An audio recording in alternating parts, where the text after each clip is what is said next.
ముందు మన సినిమా ఏంటి అనేది ఆలోచించాను.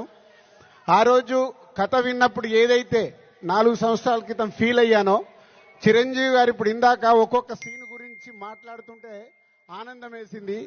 ఎస్, రేపు మెగా పవర్ స్టార్ని మీరు జనవరి 10 స్క్రీన్ మీద చూసినప్పుడు తన నట విశ్వరూపం చూస్తారు.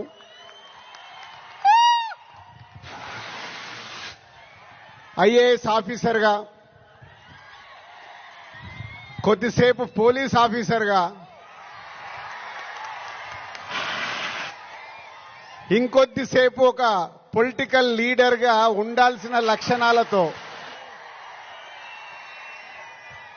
ఇలాంటి ఎన్నో దాంతో ఉంటూ శంకర్ గారి మార్క్ పాటలు రేపు బిగ్ స్క్రీన్స్ మీద మీరు చూడబోతున్న 5 పాటలు దేనికదేలాగుంటాయి.